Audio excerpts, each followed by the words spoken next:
शिकारी अपने बिछाए जाल में खुद फंस चुका है।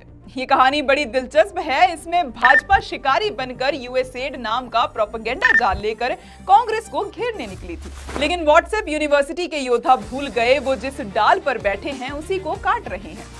इसकी शुरुआत हुई डोनाल्ड ट्रंप की शपथ के साथ, जिसके बाद यूएसएड प्रोग्राम को डीप स्टेट प्रोजेक्ट के नाम से प्रचारित किया गया और कहा गया कि इसके तहत दूसरे देशों की सरकार गिराई जाती है। अब आप सोच रहे होंगे कि ये यूएसएड आखिर है क्या? तो बता दूं, यूएसएड यानी कि United states agency for international development America की एक सरकारी एजेंसी है जो दुनिया भर में विकास और मानवीय मदद के लिए काम करती है। भारत में कई परियोजनाओं में इसका योगदान रहा है। जब यूएसएड सुर्खियों में आया तो भाजपा ने इसे जॉर्ज सोरोस फंड बताते हुए कांग्रेस को घेरने की कोशिश की और कहा कि यूपीए सरकार के समय यूएसएड ने भारत में कई अभियान चलाए। लेकिन जब सोशल मीडिया यूजर्स ने थोड़ी रिसर्च की तो सच कुछ और ही निकला। अब जरा ये देखिए, स्मृति ईरानी का 2011 का ट्वीट जिसमें वो खुद को यूएसएड का ब्रांड एम्बेसडर बताती हैं। मतलब जो पार्टी बाहरी दखल को राष्ट्र विरोधी ठहराती है उसी की नेता कभी इस संस्थान की ब्रांड एम्बेसडर थी। तो क्या स्मृति ईरानी भी देशद्रोही थी?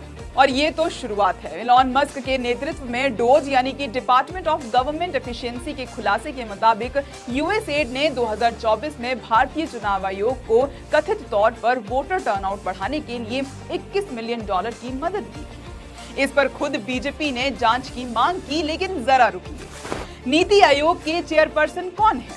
खुद प्रधानमंत्री नरेंद्र मोदी। यूएसएड के तार सिर्फ बीजेपी के कुछ नेताओं तक नहीं बल्कि पूरी भाजपा तक जुड़े हुए हैं, जिसमें देवेंद्र फडणवीस से लेकर जयशंकर जैसे नेता तक शामिल हैं। 2016 से अब तक नीति आयोग और यूएसएड के बीच कई बार सहयोग हुआ, बैठकें हुई, चर्चा हुई, समझौते हुए और योजनाएं बनी।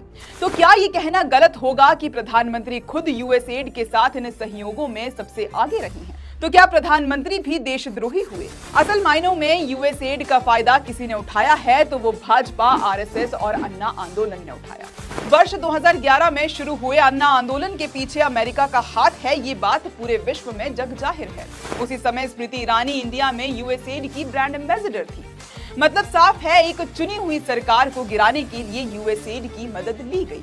अब एक बात तो साफ है, जॉर्ज सोरोस से असली तार तो मोदी जी के जुड़े हुए हैं और जब से यूएसएड के साथ बीजेपी के गहरे रिश्ते सामने आए हैं, संघ के लोग खामोश हो गए हैं।